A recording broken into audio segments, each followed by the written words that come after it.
પછી બલિરાજાનું બધુંય લઈ લે છે। બે પગલામાં તો બધુંય માપી લીધું। બલિરાજાને કે હવે ત્રીજું પગલું ક્યાં મૂકું બોલ। બલિરાજા કે મહારાજ હતું એ તો બધુંય મેં તમને સમર્પિત કરી દીધું, હવે મારી પાસે કાંઈ નથી। ઉપરના લોક, નીચેના લોક, સાત દ્વીપ બધુંય ભગવાને માપી લીધું।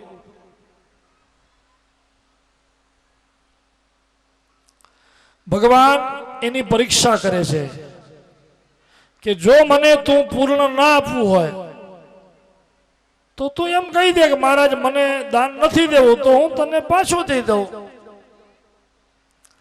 બલિરાજા કે મહારાજ દીધેલું દાન પાછું લે ને એને નરકમાં જવું પડે। ભગવાન કે પણ સંકલ્પ પ્રમાણે જો નહીં દે, સંકલ્પ 3 પગલાનો છે, ત્રીજું પગલું નહીં દે, દાન પૂર્ણ નહીં કરતો નરકમાં તો જવું જ પડશે તને। હું નાગપાસથી બાંધીશ। ભગવાન બહુ પરીક્ષા કરે છે। નાગપાસથી બાંધ્યો, બલિરાજા ઉભા છે। આ સમાચાર પ્રહલાદજીને થયા, એ પધાર્યા। બલિરાજા પ્રહલાદજીને જોઈને માથું નીચું કર્યું। પ્રહલાદજી કે છે વત્સ, તે માથું નીચું નહીં માથું ઊંચું કરવા જેવું કર્યું છે। પછી પ્રહલાદજી ભગવાનને કહે છે કે પ્રભુ, એક તો તમે મારા પોતરાને છેતર્યો, છેતર્યો જ કહેવાય ને। તમે આવ્યા ત્યારે કેવા રૂપે આવ્યા હતા, બતાવ્યું પગલું આટલું, અને લેવાનો સમય થયો ત્યારે વિરાટ। અને હવે મારા પુત્રને તમે એમ કહો છો કે નાગપાસથી બાંધીશ, આમ કરીશ। હે મહારાજ ક્ષમા કરો એને। ભગવાન કહે છે હું એની પરીક્ષા કરું છું ભક્ત। હે પ્રહલાદ ભક્તરાજ, પરીક્ષા કરું છું એમ કહ્યું એટલે પ્રહલાદજી એની સામે જોઈને બલિરાજાએ કહ્યું કે મહારાજ હવે મારી એક વિનંતી છે। બધુંય મેં તમને આપી દીધું, પણ હજી આ શરીર મારું છે। મેં આટલું બધું ત્યાગ કર્યું, આટલું બધું છોડ્યું, તો હવે એક મારી વિનંતી એ છે કે હવે થોડુંક તમે જો ત્યાગ કરો અને આ ત્રીજું પગલું જો નાનું કરી નાખો ને તો મારા માથા ઉપર મૂકી શકાય, અને મારા મસ્તક ઉપર મૂકીને મને લઈ લ્યો, એટલે મારું દાન પૂર્ણ થાય, તમારો સંકલ્પ પૂર્ણ થાય। ભગવાન કહે કે દાન મેં ભૂમિ દાન કરવાનો સંકલ્પ કર્યો છે, તારો નહીં। બલિરાજા કે મહારાજ મારી અંદર પૃથ્વી તત્વ નથી। આપણા શરીરમાં જે માંસ છે એ શું છે, આપણે કહીએ છીએ ને કે માટી માટીમાં મળી જશે, આ શરીરને માટી જ કહેવાય। મારી અંદર એ પૃથ્વી તત્વ છે। પ્રહલાદજીનો જવાબ સાંભળી, પ્રહલાદજીનો અને બલિરાજાનો જવાબ સાંભળીને પ્રસન્ન થયા ભગવાન। ત્રીજું ચરણ એના મસ્તક ઉપર મૂક્યો, પછી ભગવાને એને સૂતળ લોકમાં ચાંપ્યો। એને દરિદ્ર નહીં, ભગવાને સૂતળ લોકનો રાજા બનાવ્યો કે આજથી હે બલિરાજા તમે સૂતળ લોકના અધિપતિ છો, આજથી તમે મારા સ્વામી, હું તમારો સેવક। આ બલિરાજાની જે કથા છે ને વામન ચરિત્ર, એનું બીજું નામ છે દાન ધર્મ પ્રકરણ, અને દાન પ્રકરણ કહેવાય। એમ કહેવાય છે કે બલિરાજા જેવું દાન આ સંસારમાં કોઈએ કર્યું નથી અને કોઈ કરી શકશે નહીં। બલિરાજાએ પોતાનું અર્પણ કર્યું ને, છેલ્લે પોતાના શરીરનું અર્પણ। નવધા ભક્તિ જે કહીએ આપણે, શ્રવણ કીર્તન સ્મરણ સેવા બધી ભક્તિ, નવે નવ ભક્તિ જો કોઈએ કરી હોય તો બલિરાજાએ આત્મનિવેદનમ. છેલ્લે બલિરાજાએ એમ કહ્યું છે, મહારાજ મને લઈ લ્યો, હું એ તમારું, આ બધું સોંપ્યું તમને. એટલે તો ભગવાન એમને ત્યાં સેવક થઈને રહ્યા છો. ભગવાન કોઈનું મફતમાં નથી લેતા. પછી લક્ષ્મીજી એમને છોડાવે છે. 4 મહિના ભગવાનને રહેવું પડ્યું ત્યાં. કયા 4 મહિના? આષાઢ, શ્રાવણ, ભાદરવો, આસો, એ કારતકમાં બારે આવે. 4 મહિના ભગવાન આજે રહે છે ત્યાં. બલિરાજા પાસે જાય. આષાઢ મહિનાની 11 આવે ને, આપણે બધા વૈષ્ણવો એને દેવ શયની 11 કહીએ. આપણે એમ કહીએ દેવ પોઠી ગયા. પોઢતા નથી, બલિરાજા પાસે જાય છે. અને કારતક સુદ 11 ના ભગવાન પાસે બહાર આવે. આ જુઓ, કારતક મહિનાથી કરી અને પિતૃ કાર્ય બધા આપણે કરીએ. કારતકમાં, માગસરમાં, પોષમાં પવિત્ર મહિના કહેવાય. કારણ કે ભગવાન ત્યારે પૃથ્વી ઉપર હોય છે. અને આષાઢ મહિનામાં ભગવાન જેવા જાય ને, પછી આષાઢ મહિના પછી કયો મહિનો આવે?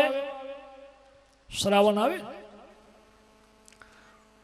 ભગવાન જેવા પાતાળમાં જાય ને વિષ્ણુ, એટલે આ મૃત્યુલોક કોને સોંપી જાય?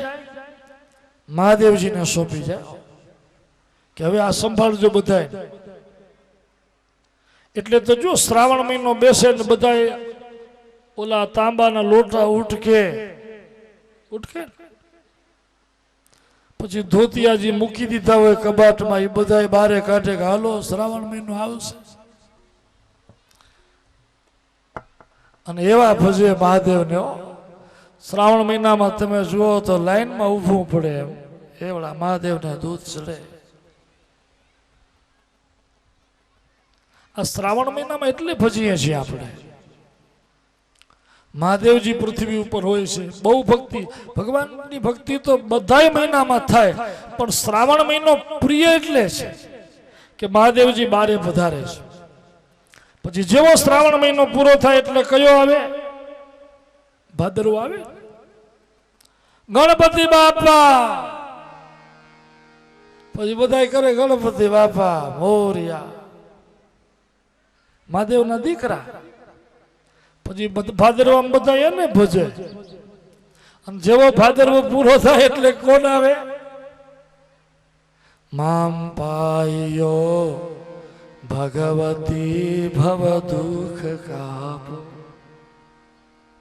પછી શરૂ થાય. પછી નોરતા માતાજી. કારણ કે મહાદેવજી આવે એટલે આખા પરિવાર શીખી આવે ભેગા. માતાજી, ગણપતિ બાપા ને એ બધા. પછી જોજો પૃથ્વી ઉપર ભજન ભક્તિ શરૂ થઈ જાય. આ બધું એટલા માટે કરીએ છીએ આપણે. અને બધાની પાછળ એક એક રહસ્ય છે. દાન ધર્મ ભક્તિ નો મહાત્મ્ય વર્ણવ્યું સુખદેવજી મહારાજે. બલિરાજાનો ત્યાગ બતાવ્યો છે. આમાં આપણે સવારે પણ કહી ગયા કે દાનનો બીજો અર્થ જ છે. દાન એટલે ત્યાગ કરવાનું વ્રત. દાન એટલે છોડવાનું જ્ઞાન. દાન એને કહેવાય છે આપણું છે અને બીજાને તમે અર્પણ કરી દો, ત્યાગ કરી દો, એનું નામ દાન. વૃત્તિને જીતવાનું. આપણે બધું મૂકવું પડશે એ નક્કી છે. આ ઘર બાર શરીર ધન સંપત્તિ એક સમય એવો આવશે કે આપણે બધું છોડીને જવું પડશે. બલિરાજાને જો છેલ્લી સમયે છોડવાનું દુઃખ નહોતું, કારણ કે બલિરાજા દાનેશ્વરી છે. જેને દાનને સિદ્ધ કર્યું હોય એને જ્યારે છોડવાનો સમય આવે, મૃત્યુનો સમય આવે, પછી એને કોઈ તૃષ્ણા ન રહે, કારણ કે એને દાનને સિદ્ધ કર્યું છે, છોડવાનું જ્ઞાન છે. એટલે જ આપણું શાસ્ત્ર એમ કહે છે કે તૃષ્ણા રહિત મતિ કરીએ જેમ જેમ આપણી અવસ્થા મોટી થતી જાય એમ બધામાંથી તૃષ્ણા ઓછી કરવાની, ઘરમાંથી, પરિવારમાંથી, ધનમાંથી, બધામાંથી મોહ ઓછો કરવો. જો છેલ્લી ઘડીએ આપણું ચિત્ત એકદમ કોરા કાગળ જેવું હશે, નિષ્કામ, કોઈ કામના નહીં હોય, આપણે આગળ કહી જાય ગયા છીએ કે તૃષ્ણાઓ બધી ઘટી જાય અને શ્વાસ વધી જાય.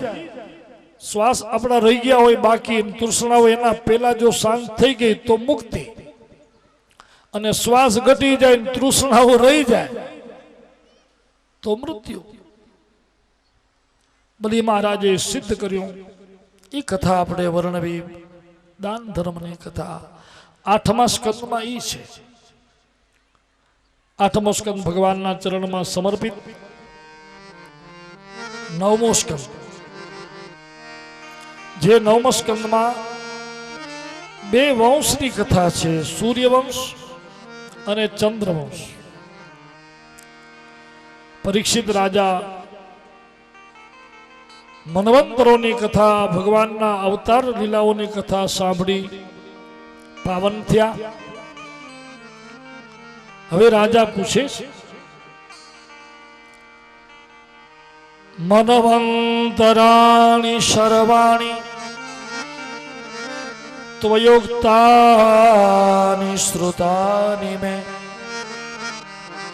વીર્યાણી અનંત વીર્યસ્ય હરેસ્તત્ર કૃતાની ચ.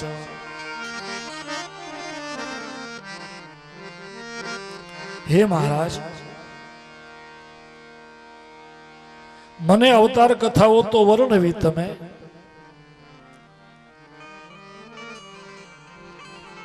પણ હવે મને માનવ વંશ સાંભળવો છે. એ મને કહો મહારાજ.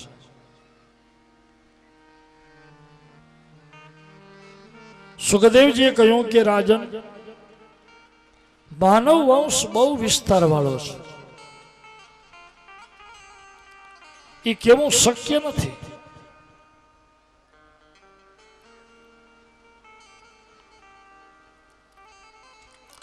એક મન્વંતરમાં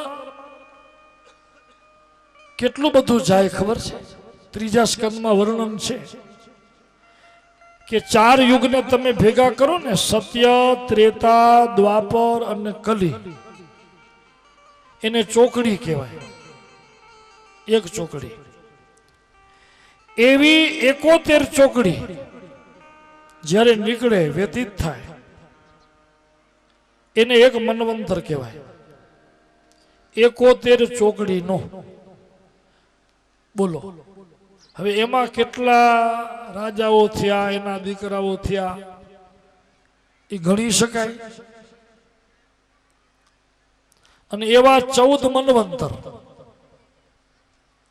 સુખદેવજી કે હું 100 વર્ષ સુધી ખાલી તારી પાસે કથા નહીં, નામ જ કહું ને કે આનો દીકરો આ, આનો દીકરો આ, આનો, તો 100 વર્ષે આ નામાવલી ખૂટે નહીં, એવડું વિશાળ. પૃથ્વી ઉપર વંશ 2 થયા, એક સૂર્યવંશ અને બીજો ચંદ્રવંશ. 2 વંશ છે.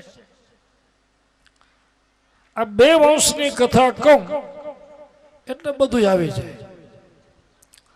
સૌથી પહેલા સૂર્યવંશ કહું છું તને.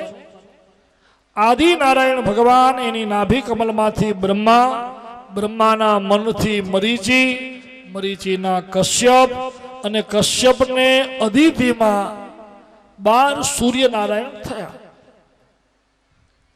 અને એ સૂર્યનારાયણથી જે વંશ આગળ વધ્યો એને આપણે સૂર્યવંશ કહીએ છીએ.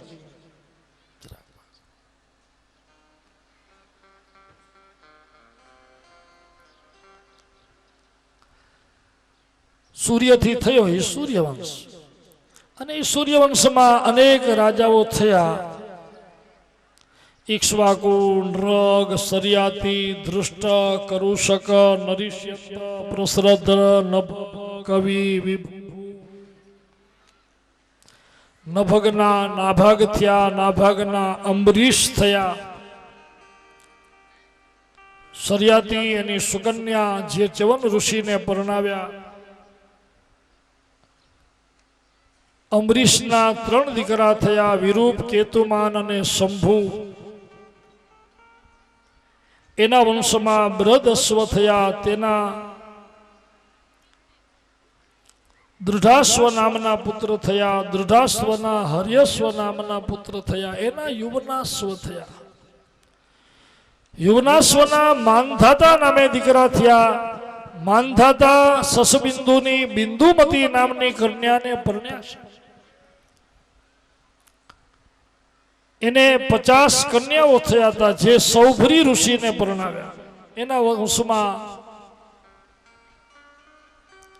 હરિશ્ચંદ્ર થયા. હરિશ્ચંદ્રના રોહિત. એના વંશમાં આ સૂર્યવંશના રાજાઓમાં હરિશ્ચંદ્ર અને તારામતીનું આપણે બધાય ચરિત્ર જાણીએ છીએ. એના વંશમાં ત્રિશંકુ થયા. એના વંશમાં ખટવાંગ થયા. ખટવાંગના દીર્ઘબાહુ દિલીપ. દિલીપ અને સુદક્ષિણાએ વશિષ્ઠજીની આજ્ઞાથી નંદિનીની એવી સેવા કરી. કામધેનુ ગાયની દીકરીનું નામ નંદિની હતું. વંશ માટે વશિષ્ઠજીએ એને નંદિની ગાયની સેવા કરવાનું કહ્યું અને એવી સેવા કરી. એમાંથી અમને રઘુ નામે પુત્ર થયા, જે રઘુના પરાક્રમથી સૂર્યવંશનું નામ પડ્યું રઘુવંશ. રઘુના અજ થયા. અજના દશરથ થયા. અયોધ્યા નગરીના રાજા મહારાજ દશરથના 3 પત્ની હતા, કૌશલ્યા, સુમિત્રા, કૈકેયી. એમની સંતાન નહોતું. પછી વશિષ્ઠજીને કહ્યું. વશિષ્ઠજીએ શ્રૃંગી ઋષિને બોલાવ્યા, જે પુત્ર યાગમાં નિપુણ હતા. એમને આવીને યજ્ઞ કરાવ્યો. 3 દેવીઓને ગર્ભ રહ્યા. ભૂમિનો ભાર દૂર કરવા ભગવાન શ્રી હરિ કૌશલ્યા માના ઉદરમાં પધાર્યા છે. જાદીન તે હરિ ગર્ભહી આય, સકલ લોક સુખ સંપત્તિ છાય. જાદીન તે હરિ ગર્ભહી આય, સકલ લોક સુખ સંપત્તિ છાય.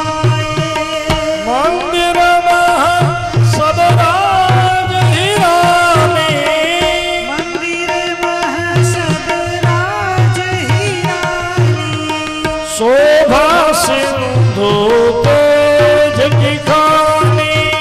શોભા સિંધુ તેજ કી ખાની. જાદિન તે હરિ ગર્ભહી આય, સકલ લોક સુખ સંપત્તિ જાય. જાદિન તે હરિ ગર્ભહી આય, સકલ લોક સુખ સંપત્તિ છાય. ચૈત્ર મહિનો આવ્યો. ચૈત્ર મહિનાના શુક્લ પક્ષની 9મી તિથિ છે. તમામ ગ્રહો શુભ સ્થાનમાં. 9મી તિથિ મધુમાસ પુનીતા, શુક્લ પક્ષ અભિજીત હરિપ્રીતા. નવમી તિથિ મધુમાસ પુનીતા, શુક્લ પક્ષ અભિજીત હરિપ્રીતા. મધ્ય દિવસ અતિ શીતલ ધામા, મધ્ય દિવસ અતિ શીતલ ધામા. પાવન કાલ લોક વિશ્રામા. પાવન કાલ લોક વિશ્રામા. નવમી તિથિ મધુમાસ પુનીતા, શુક્લ પક્ષ અભિજીત હરિ. નવમી તિથિ મધુમાસ પુનીતા, શુક્લ ચૈત્ર મહિનાના શુક્લ પક્ષની નવમી તિથિ આવી અભિજીત સમય તમામ ગ્રહો શુભ સ્થાનમાં છે ત્યારે અનંત કોટી બ્રહ્માંડના અધિપતિ ભગવાન સચ્ચિદાનંદ ઘર નારાયણ પુત્ર રૂપે પ્રગટ થયા છે કૌશલ્યાના ઉદરેથી આકાશમાં ગન ગન દુંદુભી નાદ થયા ગંધર્વો ગાવા લાગ્યા દેવગણો પુષ્પવૃષ્ટિ કરી જય જયકાર કરો બોલો રામચંદ્ર ભગવાન કી જય કૌશલ્યા માના ઉદરેથી રામજીનું પ્રાગટ્ય થયું સુમિત્રાના ઉદરેથી લક્ષ્મણ અને શત્રુઘ્નનું પ્રાગટ્ય થયું કૈકેયીના ઉદરેથી ભરતજીનું પ્રાગટ્ય થયું ચાર ભાઈની કથા બહુ સુંદર છે એમનું બધું કર્મ સાથે બાળપણ સાથે યજ્ઞોપવિત સાથે ત્યાં ગુરુકુલમાં ભણવાય સાથે જ્ઞાન પરણ્યાય સાથે પણ વનમાં બે ભાઈ જાય છે પિતાના વચનથી રામાયણ કથા ભાગવતજીમાં બહુ સંક્ષિપ્તમાં છે વ્યાસ ભગવાને તો એક જ શ્લોકમાં કહી દીધો છે કે ગુરુવાર થે ત્યક્તરાજો વેચરદનવનમ પદ્મ પદભ્યામ પ્રિયાયા પાણી સ્પર્શાક્ષમાભ્યામ મરજત પથિરુજો યો હરીન્દ્રાનુજાભ્યામ વૈરૂપ્યા શુર્પણખ્યા પ્રિય વિરહરુષા રોપિતો ભ્રુવિજૃંભા ત્રસ્તાબ્ધિર્બદ્ધ સેતુ ખલદવદહના કૌશલેન્દ્રો વતાન્નઃ એક જ શ્લોકમાં આખી રામકથા કેવી રીતે ભગવાન રામે ભૂમિના ભારને દૂર કર્યો 14 વર્ષના વનવાસમાં શૂર્પણખાને વિરૂપ બનાવી રાવણને ફરિયાદ કરી રાવણે સીતાનું હરણ કર્યું હનુમાનજીને લંકામાં મોકલ્યા દાહન કર્યું લંકાનું સીતાનું શોધ કરીને પાછા આવ્યા ભગવાન રામ દક્ષિણ સમુદ્રના કિનારે પધાર્યા રામેશ્વરની સ્થાપના કરી સેતુબંધ બાંધી પ્રવેશ્યા રાવણના સૈન્યમાં નિકુંભ કુંભ ધુમ્રાક્ષ દુર્મુખ અક્ષય કુમાર મેઘનાદ કુંભકર્ણ અનેક યોદ્ધાઓને માર્યા છેલ્લે રાવણને મારી ભગવાન ભૂમિના ભારને દૂર કર્યો સૂર્યવંશમાં છેલ્લા નિમિ સુધીની કથા છે નિમિ પછી એના વંશમાં જનક વગેરે રાજાઓ થયા એના દેહમાંથી નિમિના શરીરમાંથી દીકરા જન્માવ્યા શરીરમાંથી જન્માવ્યા એટલે એનું નામ પડ્યું જનક જનક શબ્દનો અર્થ થાય છે જન્માવવું સર્જન કરવું સર્જન કરનારને જનક કહેવાય જનક કો જાની કે એ સૂર્યવંશ સુધીનું વર્ણન છે પછી ચંદ્રવંશની કથા છે ભગવાન આદિનારાયણ એની નાભી કમલમાંથી બ્રહ્મા બ્રહ્માના નેત્રથી અત્રિ અને અત્રિ અનસુયાથી 3 દીકરા થયા દત્તાત્રેય ચંદ્રમા અને દુર્વાસા આ ચંદ્રમા દક્ષ પ્રજાપતિની 27 દીકરીઓને પરણ્યા અને બૃહસ્પતિના પત્ની તારામાં એને એક દીકરા થયા એનું નામ પડ્યું બુધ બુધ ઈલાને પરણ્યા એમાં એના દીકરા થયા એનું નામ પુરુરવા એ પુરુરવાના રૂપ અને ગુણ નારદજીએ સ્વર્ગલોકમાં ગાયા એટલે એક ઉર્વશી નામની દેવાંગના એમને પરણે એમાં એમને પુત્રો થયા પણ નિયમ ભંગ થયો એટલે ઉર્વશી એમને છોડીને જતા રહ્યા એમાંથી આયુ શ્રુતાયુ વગેરે પુત્ર થયા એ નિમિ વંશ કહેવાયો બધો એ ચંદ્રવંશ કહેવાયો બધો પછી એના વંશમાં યયાતિ રાજા થયા યતિ યયાતિ વગેરે યતિએ રાજ્યની ઈચ્છા ન કરી એટલે યયાતિ રાજા થયા એ 2 પત્ની પરણ્યા છે એક વૃષપર્ણવાળા રાજાની દીકરી શર્મિષ્ઠાને અને બીજા પરણ્યા છે શુક્રાચાર્યની દીકરી દેવયાનીને એમાં એને 5 સંતાન થયા યદુ તુર્વસુ દ્રયુ અનુ અને પુરુ યયાતિ રાજાએ આપણે કહી ગયા ને, પુત્રની વ્યાખ્યા અને ઇન્દ્રિયોની પ્રબળતા, એમને એ જ્ઞાન દીધું છે કે ઇન્દ્રિયોને જેટલા તમે ભોગ આપશો એટલી ઇન્દ્રિયોની તૃષ્ણા વધશે. એટલે ઇન્દ્રિયોને ભોગમાં મૂકવાના બદલે જેને આત્માનું કલ્યાણ કરવું હોય એને સંસારના વિષયોમાંથી ધીમે ધીમે ઇન્દ્રિયોને લઈ અને ભગવાનમાં જોડવી, આ જ્ઞાન યયાતિ રાજાએ દીધું છે. પુત્રોનું જ્ઞાન દીધું છે, કારણ કે એમનું કયું પૂરું એ માન્યું છે. ગઢપણ કોને લીધું? પૂરું. યયાતિ રાજા એમ કે છે કે ઉત્તમ દીકરા એ કહેવાય કે માતા પિતા ખાલી ચિંતન કરે ને, મા બાપ વિચારે કે મારો દીકરો આમ કરે તો સારું, અને દીકરો કરી નાખે, એ ઉત્તમ. મધ્યમ દીકરો એ કહેવાય કે મા બાપ કહે ને કરે, હજી મોઢામાંથી નીકળે ને પડતા બોલ ઝીલે, એ મધ્યમ કહેવાય. ત્રીજો છે એ કરે ખરો પણ બધું બળી બળીને કરે,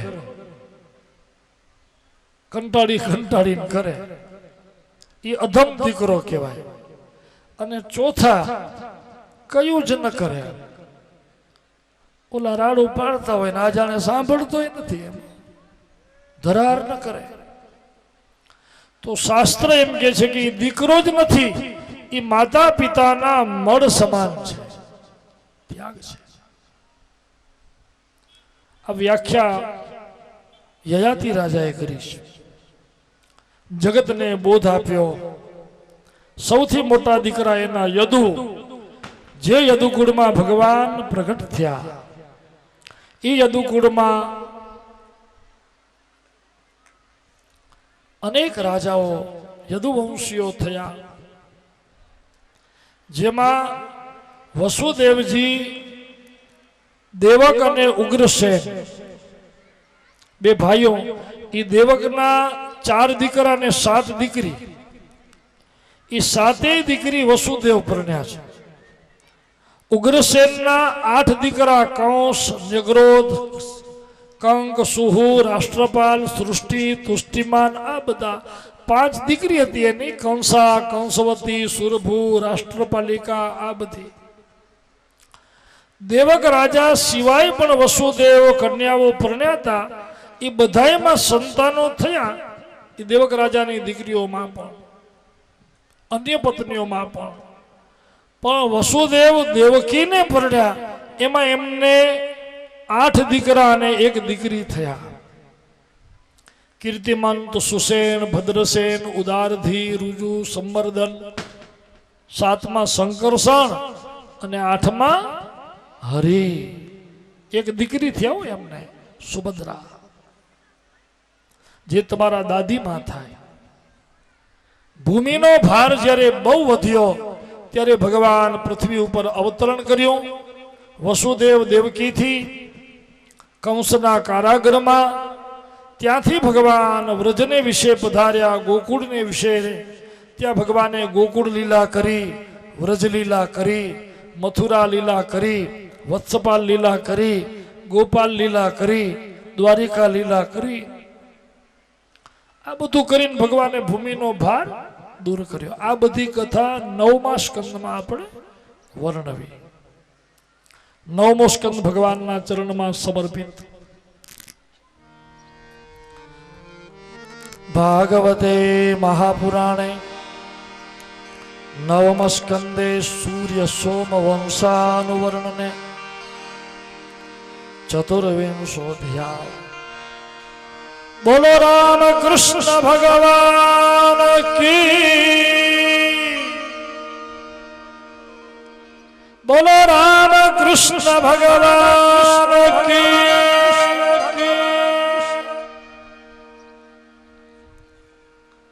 હવે થોડી જ વારમાં ભગવાન પધારશે, 10 જ મિનિટ છે.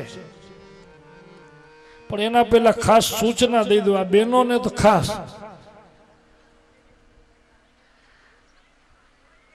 ભગવાન પધારે ને તો કોઈએ ઊભા નથી થવાનું.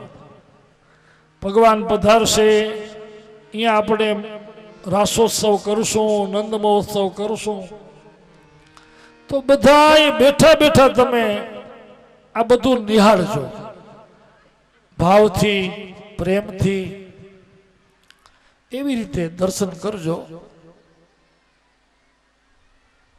અને જેટલું બને એટલું હવે થોડીક શાંતિ રાખજો. ઘણા છે ને બરોબર જોજો, અત્યારે કથાનો આ ભગવાનનો પધારવાનો સમય થાય ને એટલે ઘણા બહેનો તો ખીચામાંથી બાજુમાં રૂમાલ લઈને આવ્યા હોય, પોટલી બાંધીને, પછી બરોબર પોટલી ખોલે, ચોખા કાઢે એમાંથી, પોતે તો ભલે કાઢે, પછી બાજુવાળાને આમ ઠેલો મારે, લે લે ચોખા.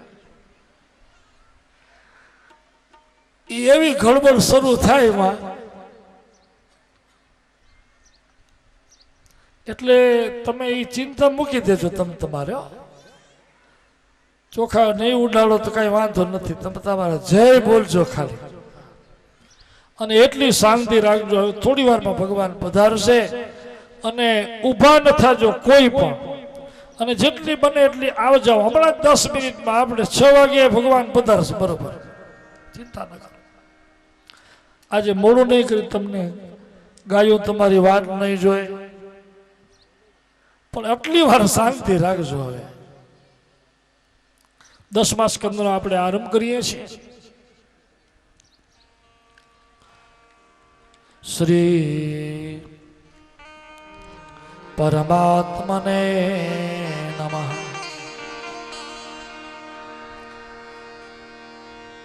રાજોવાચ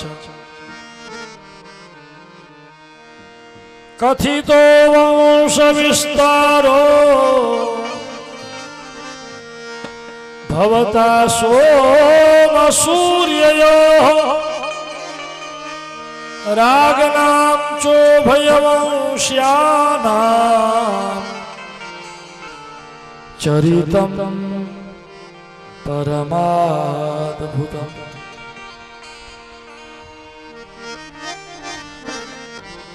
દસમો સ્કંદ ભગવાનનું હૃદય કહેવાય. 10મો સ્કંદ શું કહેવાય? હૃદય. ભગવાન પ્રગટ ક્યાં થાય છે? હૃદયમાં. આપણે પણ જો આજે ભગવાનને હૃદયમાં પ્રગટ કરવાના છો. આજે જુઓ ગળદી કેટલી છે. આજે આટલા બધા તમે શું કામ આવ્યા? બોલો, એનું કારણ શું? આજે મૂળ આવવાનું કારણ એ શું?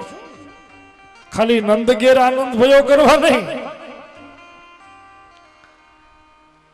જે ભગવાન આ ભાગવત શાસ્ત્રમાં પ્રગટ થવાના છે એ જ ભગવાનને આ શાસ્ત્રના માધ્યમથી આપણે પણ આપણા હૃદયમાં એમને પ્રગટ કરવાના છે. ભગવાન તો છે જ, આજે આપણે એને પ્રગટ કરવા અહીંયા આવ્યા છે. સૂકા લાકડામાં અગ્નિ હોય, લાકડામાં અગ્નિ છે, પણ જ્યાં સુધી તમે એ લાકડાને અગ્નિનો સંયોગ ન કરાવો ત્યાં સુધી અગ્નિ પ્રગટે નહીં. પ્રગટે. અગ્નિનો સંયોગ થાય પછી પ્રગટે. એમ ભગવાન તો આપણી અંદર છે, પણ જ્યાં સુધી આપણે સત્સંગ ન કરીએ, શાસ્ત્રનો આશ્રય ન કરીએ, ત્યાં સુધી ભગવાન આપણી અંદર પ્રગટે. ભગવાન તો જેમ દૂધમાં ઘી કેમ રહેલું છે એમ બધાયમાં છે, મારામાં, તમારામાં, દરેકમાં. એટલે તો ચંદુ ભગતે એમ કહ્યું છે, કહે ચંદુ પયઘૃત જેમ રહ્યું એમ આપ વિશે અવિનાશી વસે. આપ વિશે અવિનાશી. ભગવાન આપણી અંદર જ છે, આપણે પ્રગટ કરવાનું છે.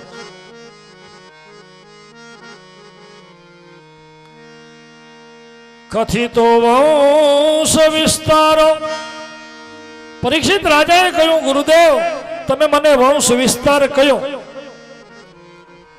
બે અવતારની કથા કહી, પણ કૃષ્ણ ભગવાનનું પ્રાગટ્ય તમે જે કહ્યું ને એ કૃષ્ણ કથા મને વિસ્તારથી સાંભળવી છે.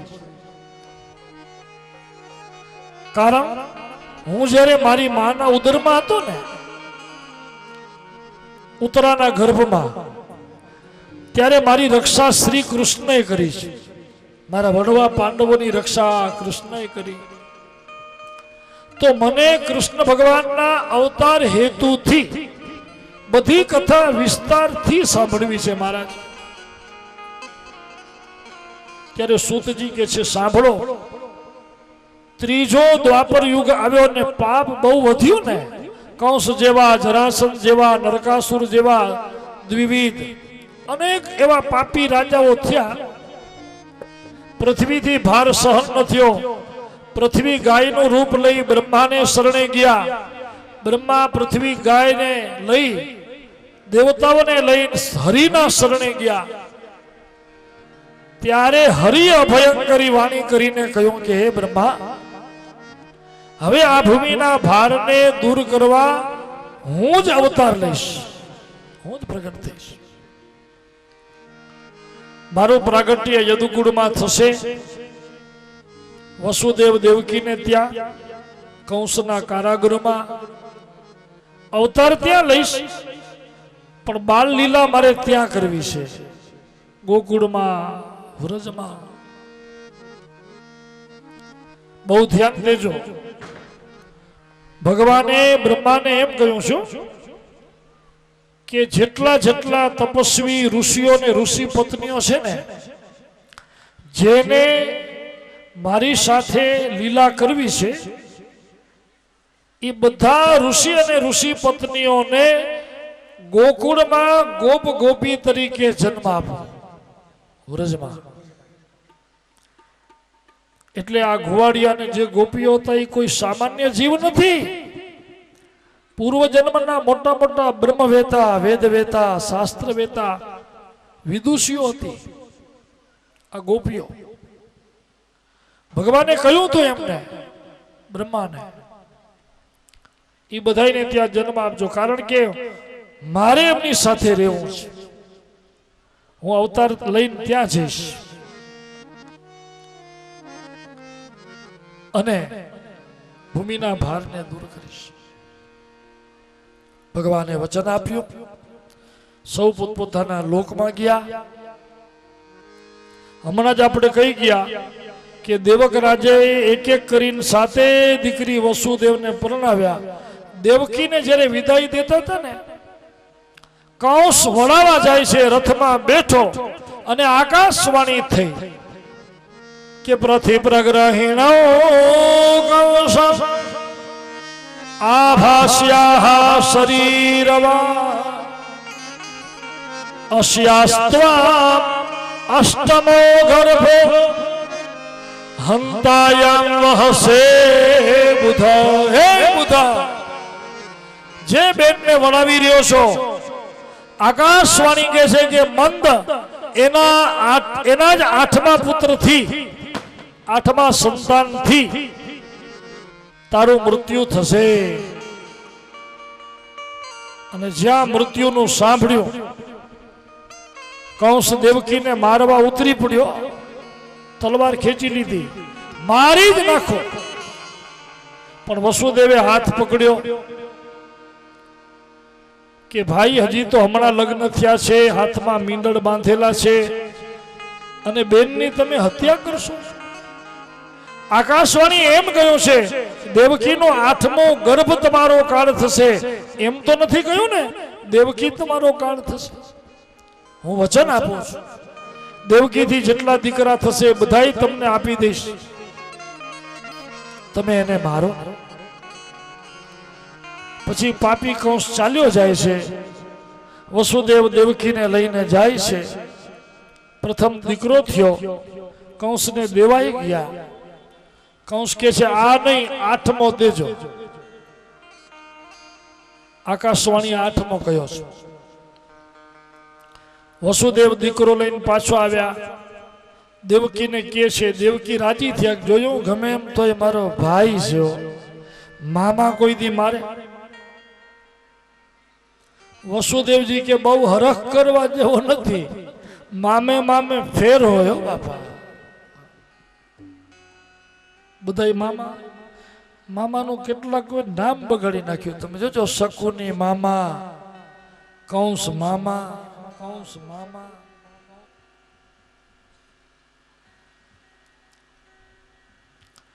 અને નારદજીએ કૌંસની મતિ ફેરવી કે આકાશવાણીએ તને 8મો કહ્યો, પણ 8મો ગણવાનો ક્યાંથી? પહેલેથી છેલ્લું, છેલ્લેથી પેલું ક્યાંથી? ગૂઢવાણી છો? કંસ ભ્રમિત થયો. વસુદેવ દેવકીને પકડી કારાગૃહમાં બંદી બનાવ્યા અને એની નજર સામે એના બાળકને ભીતમાં પછાડી હત્યા કરી નાખી. એક પછી એક દીકરા મારતો ગયો. 6 બાળકોની હત્યા કરી. લોહીના ધાબા થઈ ગયા ભીતમાં. દિવસો સુધી દેવકીની આંખમાં, વર્ષો સુધી આંસુ સુકાયા નથી. દેવકી માને 7મા ગર્ભની પ્રાપ્તિ થઈ.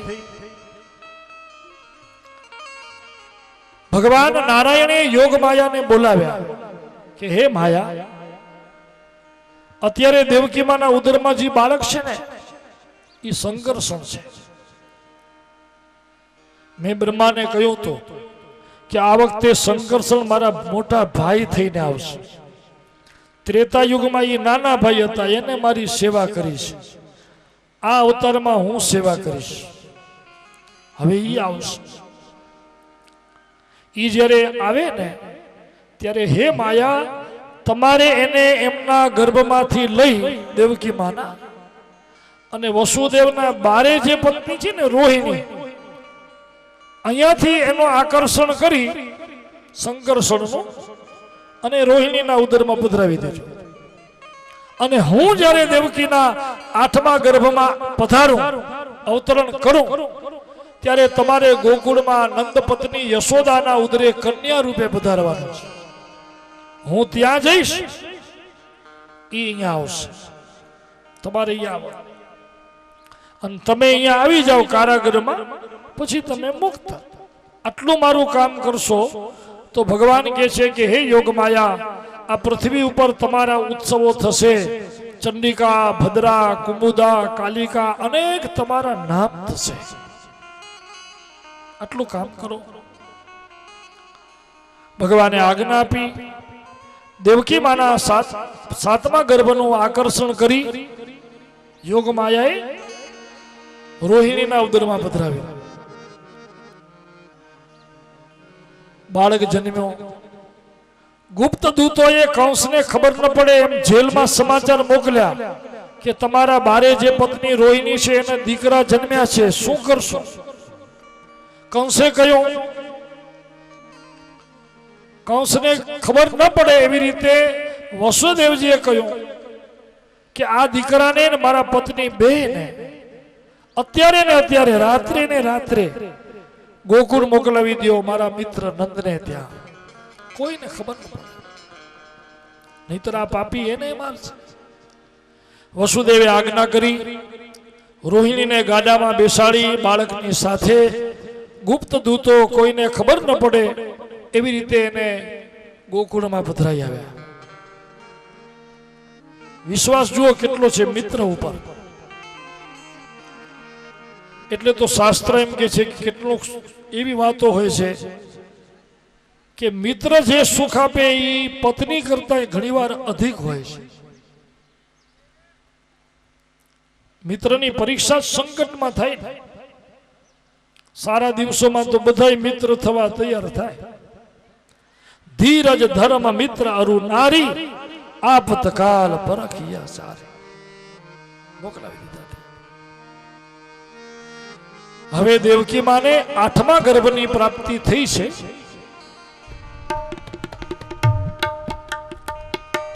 ભગવાન દેવકી માના ઉદરમાં પધાર્યા છે. દેવકી માને મંગલ મંગલ સ્વપ્ન આવે છે. દેવકી માનું તેજ વધે છે.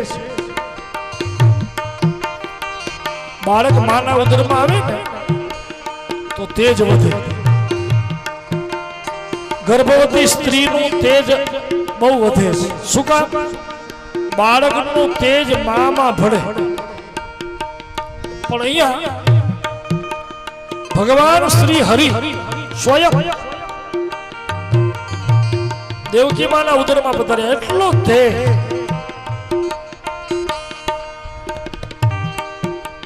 કંસ તો દેવકીનું તેજ જોઈને ગભરાઈ ગયો. સિપાહીઓને કહે છે સતત ચોકી કરો, સતત ધ્યાન રાખો, અને જે કોઈ મને દેવકીના આઠમા ગર્ભની વધામણી આપશે હું એને ઇનામ આપીશ. કંસ કહે છે. રાત દિવસ સિપાહીઓ લાગી ગયા ચોકી કરવામાં. ભગવાન પધારવાના છે એટલે પ્રકૃતિ એકદમ આનંદમાં આવી ગઈ. પૃથ્વીમાં અન્ન વધી ગયા, દિશાઓમાં તેજ વધી ગયા, પશુઓમાં દૂધ વધી ગયા,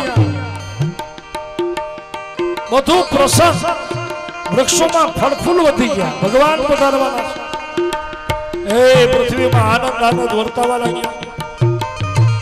દિવસો વ્યતીત થાય છે. આમ કરતા કરતા શ્રાવણ મહિનો આવ્યો.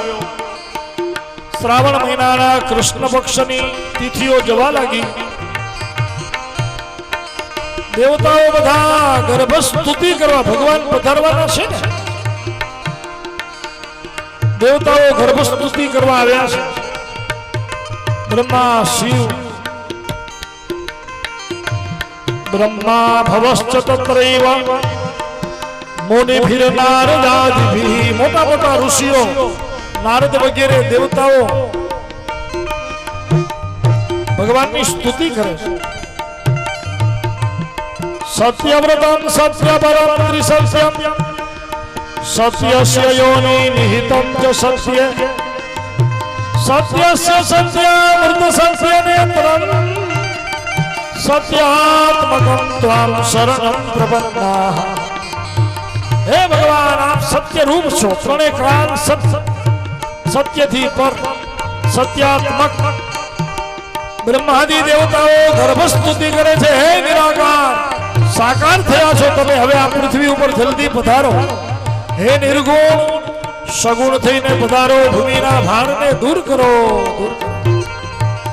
દેવતાઓ સ્તુતિ કરીને વિદાય થયા. શ્રાવણ મહિનાની અંધારી આઠમ આવી છે. મધ્યરાત્રિનો સમય થયો. હતી અડધી રાત, પણ બધાને એમ થયું કે પરોઢ થઈ ગઈ છે. યોગ માયાએ એવું આવરણ મૂક્યું. હતી અડધી રાત, પણ બધાને એમ થયું કે સવાર પડી ગઈ. પંખીઓ બોલવા લાગ્યા, યાજ્ઞિકો યજ્ઞ કરવા લાગ્યા, તપસ્વીઓ તપ કરવા લાગ્યા, વેદજ્ઞ બ્રાહ્મણો વેદોના પારાયણ કરવા લાગ્યા. પૃથ્વી ઉપર વાતાવરણ એવું થઈ ગયું જાણે સવાર પડી ગયું. બ્રાહ્મ મુહૂર્ત હોય ને, અનુભવ કરજો. આસુરી બુદ્ધિના માણસો હોય ને, એ રાતના જોજો બરોબર 2-3 વાગ્યા સુધી જાગે. એ 3 વાગ્યા પછી સુવે. એ બધા અસુર કહેવાય. અને 3 વાગે જાગે, 3:30 વાગે જાગે, એ બધા દેવ કહેવાય. આસુરી વૃત્તિના હતા એ બધા સુઈ ગયા. માયાએ આવરણ એવો મૂક્યો. ઓલા સિપાહીઓ ચોકી કરવાના બદલે હાથમાં આમ ભાલા સુઈ ગયા. ભગવાન પ્રગટ થયા છે. દેવકી માના ઉદરમાંથી એક તેજ પ્રગટ થયો. તમદભુતમ બાલકમં ભુજક્ષણમ ચતુર્ભુજમ શંખ ગદાયુધાયુધમ શ્રીવત્સ લક્ષ્મણ કલસૌભ કૌસ્તુભમ પીતાંબરમ સાંદ્રપયોગ સૌભુગમ. એક ચતુર્ભુજ રૂપ દેવકી માના વિશાળ હૃદયમાંથી એક તેજ પ્રગટ્યો. ભગવાન જન્મ્યા નથી, પ્રગટ્યા છે. ભયે પ્રગટ કૃપાલા ભગવાન કોઈ દી જન્મે નહીં પ્રગટે જન્મ જેને લાગુ પડે એને મૃત્યુ લાગુ પડે ભગવાન પ્રગટ થયા છે ચતુર્ભુજ રૂપે પ્રગટ્યા ભગવાન હાથમાં શંખ ચક્ર ગદા પદ્મ ધારણ કર્યા છે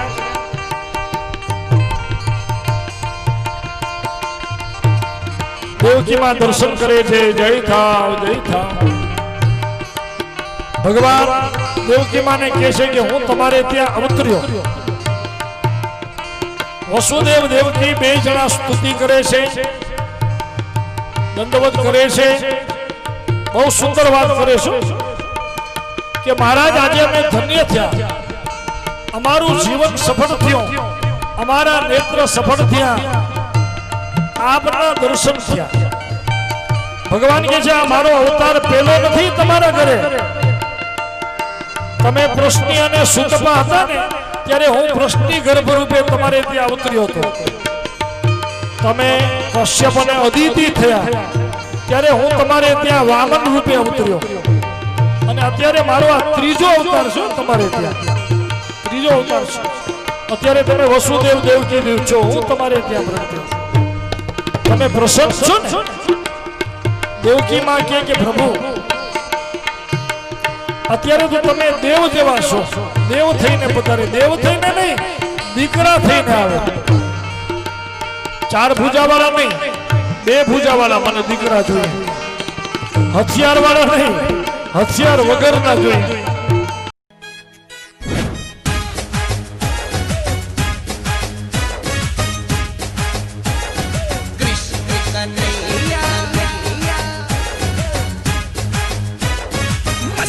लुटाएंगे हम कल पे छाएंगे और मस्ती लुटाएंगे हम कल पे छाएंगे नाचेंगे गाएंगे गोविंदा मस्ती लुटाएंगे हम कल पे छाएंगे नाचेंगे गाएंगे गोविंदा मटकी संभाल जरा करने धमाल यहाँ जान हथेली पे लाए हैं मटकी संभाल जरा करन धमाल यहाँ जान हथेली पे लाए हैं गोपियों में है शोर आए हैं माखन चोर गोपियों में है शोर आए हैं माखन चोर जीत के दिल सबका जाएंगे आला रे गोविंदाला मटकी फोड़ेगा ब्रिज को पहला आला रे गोविंदाला मटकी फोड़ेगा ब्रिज को पहला हरे हरे राम हरे हरे हरे कृष्ण हरे हरे हरे राम हरे हरे गोविंद हरे हरे गोपाल हरे हरे कृष्ण कन्हैया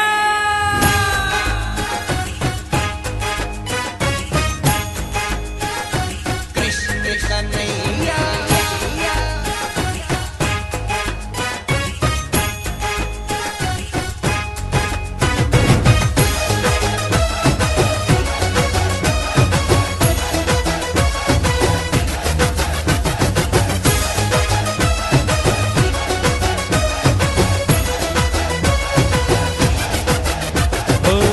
गिन के दिन हमने उंगलियों पे काटे मलहौर गुण गौर के हम है गाते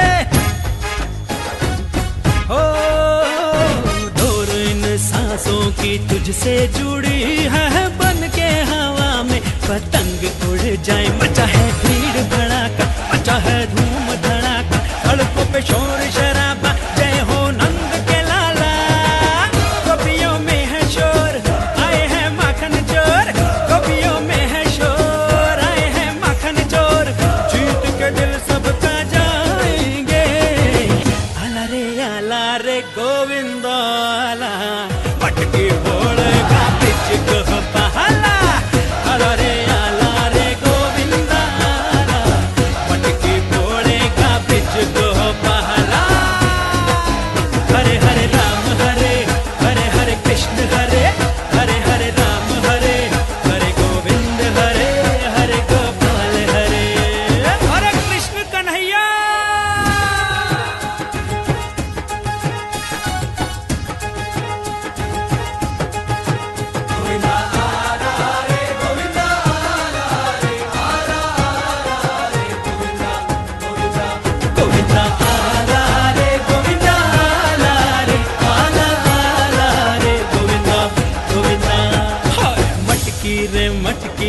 कमर तेरी मटकी मटकी पे तेरी मेरी जान अटकी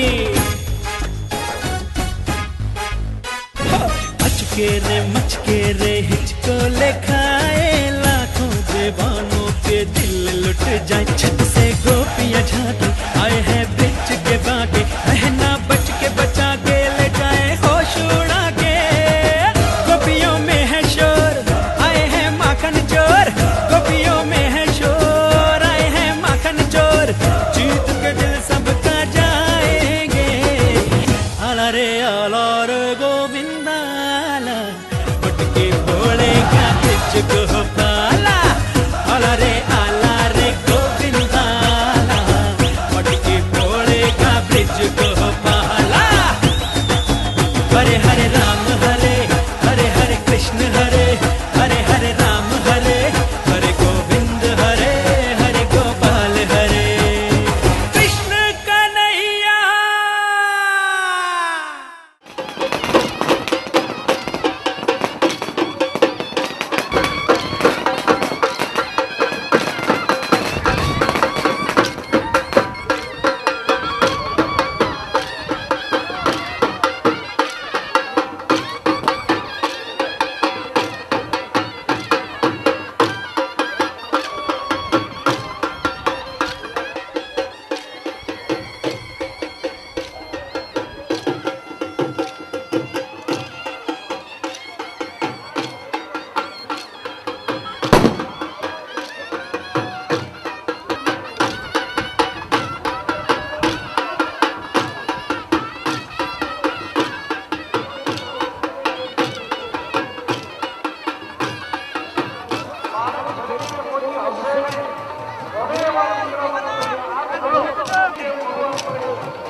વસુદેવજી દેવ લઈને જાય છે મારા ભગત ભગવાનને રસ્તામાં યમુનાજી આવ્યા ચરણ સ્પર્શ કરવાની ઈચ્છા થઈ ભગવાનને ચરણ સ્પર્શ કરાવ્યો યમુનાની ઈચ્છા પૂર્ણ કરી નંદજીના દરબારમાં લાવ્યા છે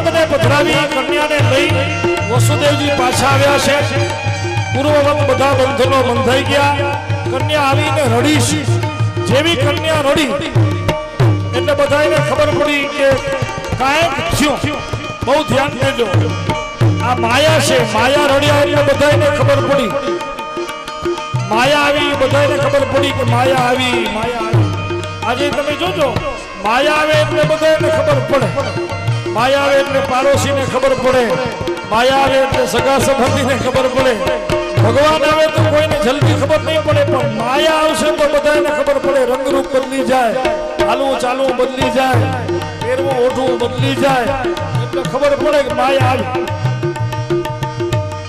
નંદ બાબાને વધામણી પડી છે સવારમાં ખબર પડી રોહિણીને સ્વપ્ન આવ્યો અને જ્યાં પારણા ઉપરથી રૂમાલ ઊંચો કર્યો ભગવાન બાળવધુના દર્શન થયા છે બોલ્યા, "હે સુનંદા, નંદકો નાનો ભયો, સર સર પર સર સર સર સર પર સધર અધર અનુચર કર ધર્મેદ કરે હરિ હરિ સુખ યવાય ધર્મતિ મન હર ભર ભર યતિ હરખ ભરે કોઈ ઉભા ન થાજો,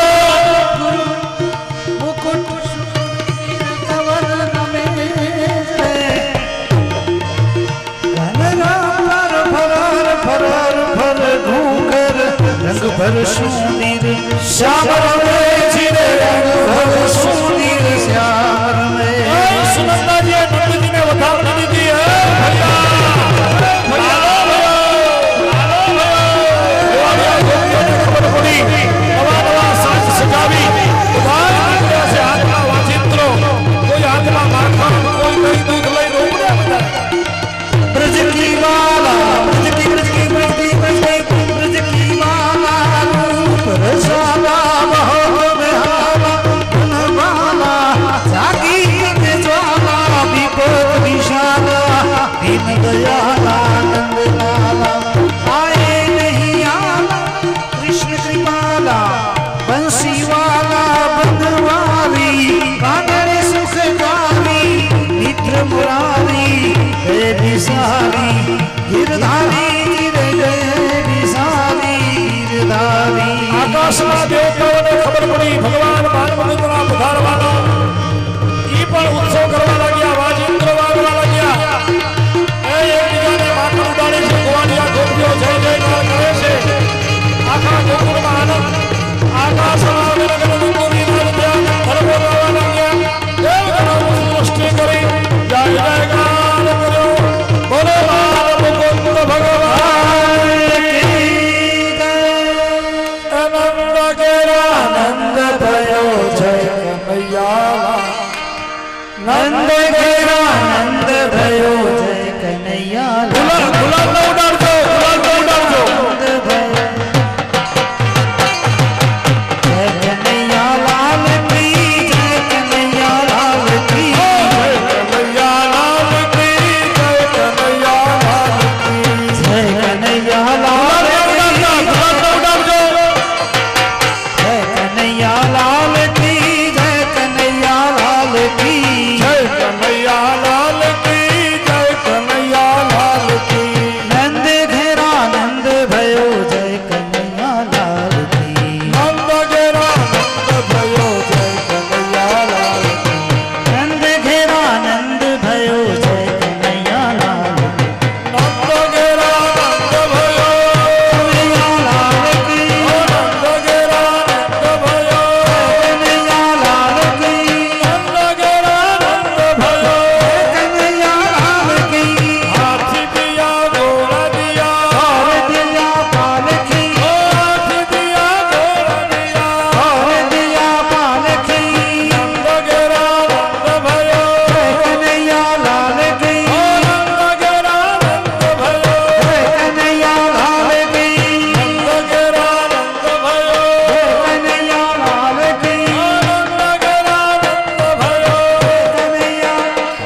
जियो ने कुंवर का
નંદજી ના લાલ મોરલી ક્યારે વગાડે.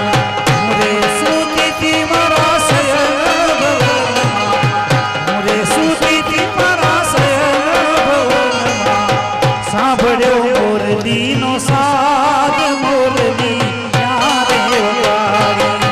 ખમા મારા નંદજી ના લાલ મોરલી ક્યારે વગાડે.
धीश की जय। बोलो कृष्ण कन्हैया लाल की जय, द्वारिकाधीश की जय। इष्ट देव भगवान श्री स्वामीनारायण, वक्ता महोदय श्री जनक महाराज, संगीत मंडळीना सर्वे भाईओ, संहिता पाठ में बैठेला भूदेवो, धामोधामथी पधारेला संतो, वडीलो, माताओं, बहनों, जुवान दोस्तों तथा वाला बाळको, आजे आ जोगीनगर ने आंगणे माधव धाम में श्रीमद भागवत सप्ताह पारायण चाली रह्यो छे, त्यारे वर्चन परिवारना आमंत्रणे मान आपीने आप सौ पधार्या छो, त्यारे सौ आपनो हार्दिक आमंत्रण स्वागत। हवे श्री देवजीभाई जीवाभाई वर्तन ने विनती करीश के आवेला मेहमानों स्वागत करे। छोकराओ थोड़ोक माग करजो, वचमा जग्या हार बार लई आवजो छोकरा। सौ प्रथम जिला पंचायत प्रमुख माजी प्रमुख श्री जीवाभाई शेठ ने विनती करीश के अहीं कने आवे। श्री शामजीभाई तेमनुं स्वागत करशे। श्री जीवाभाई शेठ तथा बच्चाओं थी संतो पधारा छे, तो देवजीभाई ने कहीश के संतों स्वागत करे। शास्त्री स्वामी श्री कृष्णदास जी तथा राधेश्यामदास जी पधार्या छे, तेमनुं पण स्वागत करे। तथा कच्छ कांग्रेस ना माजी प्रमुख श्री वीके हुमल, एमने कहीश के ते पण आवशे।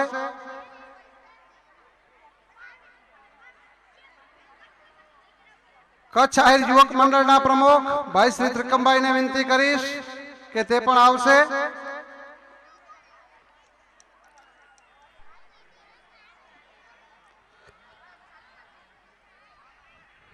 शामजीभाई आशा डांगर तालुका भाजप प्रमुख, तेमने कहीश के ते पण आवशे।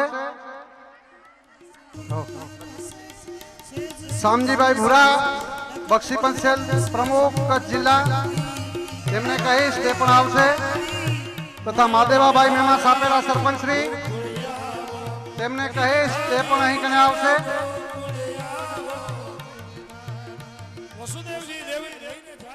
धनजीभाई तलाटी कच्छ आरी मंडल मंत्री श्री,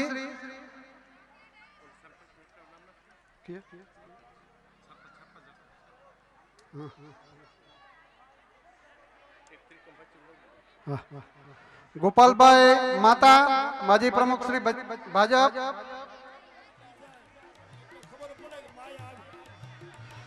अर्जनभाई रूपा रत्नार, अर्जनभाई रूपा गाम रत्नार,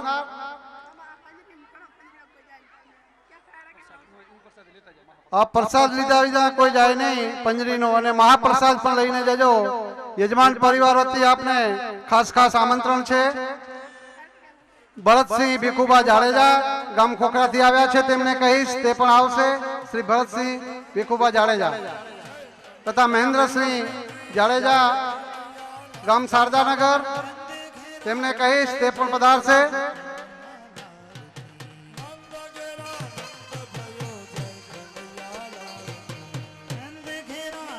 तथा विशाभाई बीजल गाम बोरसर, तेमने कहीश ते पण आवशे।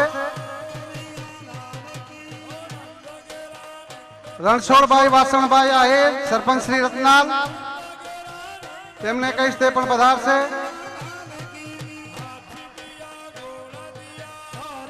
बुद्धूलाल ठक्कर आदिपुर थी पधार्या छे, तेमने कहीश ते पण आवशे। वासणभाई रवा छांगा गाम सत्तापर थी आव्या छे, ते पण पधारशे। बीएस जाडेजा साहेब अंजार जीबी, तेमने कहीश ते पण पधारशे।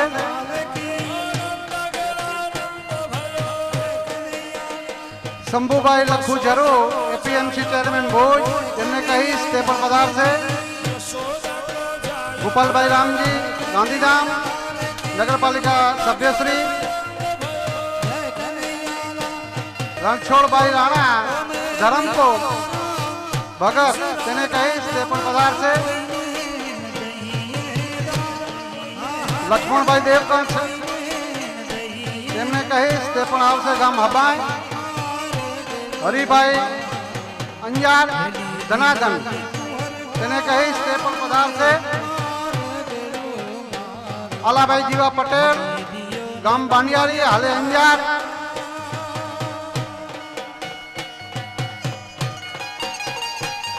એ ધીમે ધીમે પારણું હલાવજો ભલા આજે આજે ભગવાન ભરશે આસ્તે આસ્તે સાવ ધીમે ધીમે બહુ લોડા ન દેજો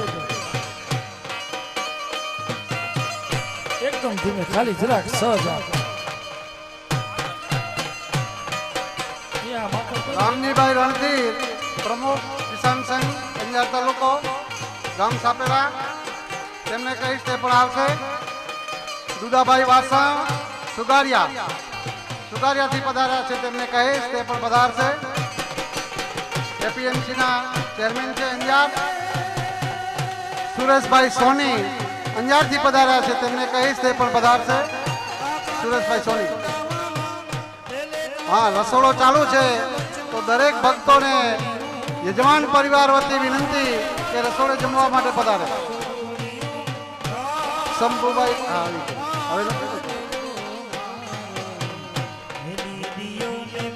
આપ સૌ વસંત પરિવારના માનને આમંત્રણને માન આપે સૌ પધાર્યા તે બદલ ખૂબ ખૂબ ધન્યવાદ આમંત્રણ જય હિન્દ હાલો યજમાનો બધા આરતી માટે આવી જાઓ યજમાનો આરતી કરવાની છે આવી જાઓ જલ્દી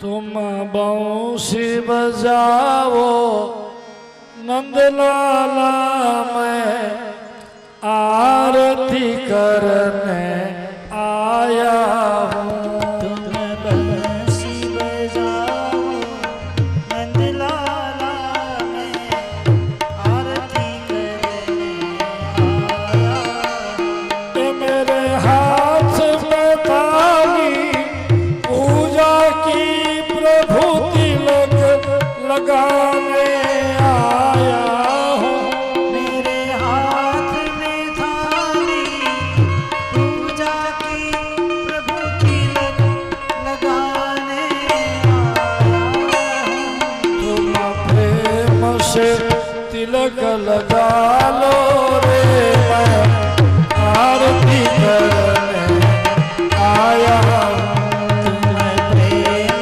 से तिलक लगा लो रे मैं आरती करने आया ये मेरे हाथ में था तोरा फूलों की प्रभु तुम्हें पहनाने आया मेरे हाथ में माला फूलों की प्रभु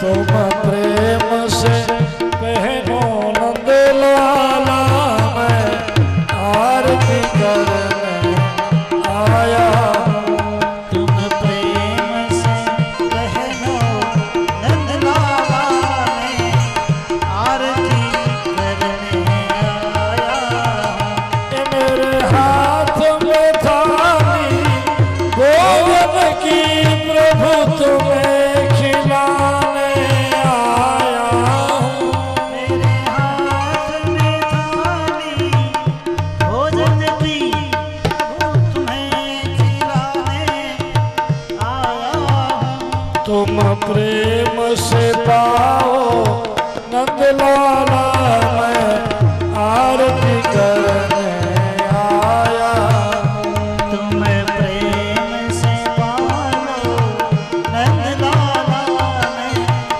आरती करने आया कर्पूर गौरम करुणावतारम संसार सारम भुजगेन्द्रहारम सदा वसंत हृदयारविंदे भवन भवानी मंगलम भगवान विष्णु मंगलम गरुड़ध्वज पुंडरीकाक्ष मंगलाय तनोहरि कृष्ण कन्हैया लाल की बाल मुकुंद भगवान की जय भगवान ने आरती दियो बाल मुकुंद जी ने देवताओं ने आरती देवानी તમારે સ્વયં આરતી લેવાની એ પુષ્પ ભગવાનના ચરણમાં મૂકી દો. 4 પ્રદક્ષિણા કરવાની. એ નંદલાલા નંદલાલા યશોમતી નંદન નંદલાલા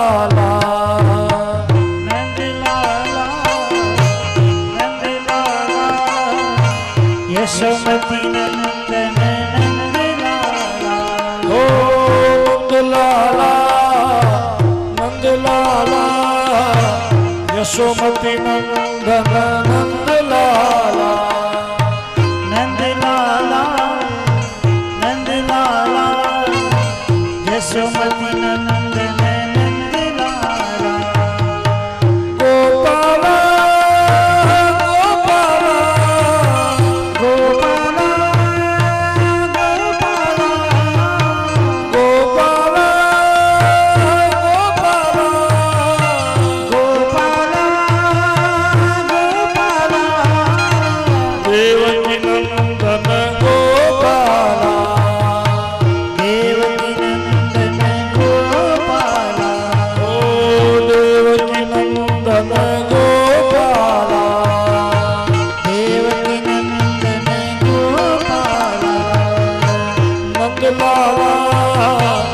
નંદલાલા યશોમતી નંદન નંદલાલા નંદલાલા નંદલાલા યશોમતી નંદન નંદલાલા ઓ નંદલાલા નંદલાલા યશોમતી નંદન નંદલાલા નંદલાલા નંદલાલા યશોમતી નંદન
છૂટા હવે બધાને દર્શન કરવાનું છૂટજો. અહીંયા અગ્નિ રાખજો જ નહીં ક્યાંય.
વેરું જુએ તારી વાટ રંગલો.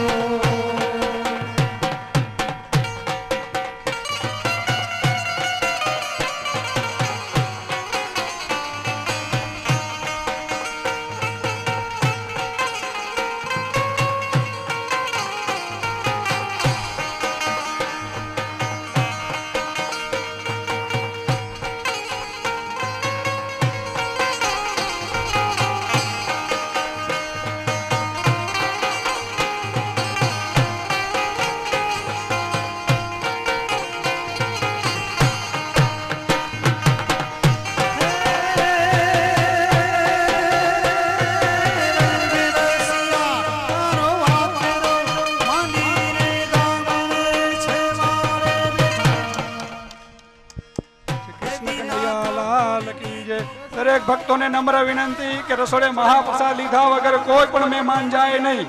દરેક ભક્તોને નમ્ર વિનંતી કે દરેકનો મહાપ્રસાદ આપણે અહીંયા બની ચૂક્યો છે. ભગવાનનો જન્મ થયો તો આજે આપણે મહાપ્રસાદ લીધા વગર કોઈ પણ ઘેર જાય નહીં. કોઈને ઉતાવળ હોય તો પણ મહાપ્રસાદ લઈને જ જાય.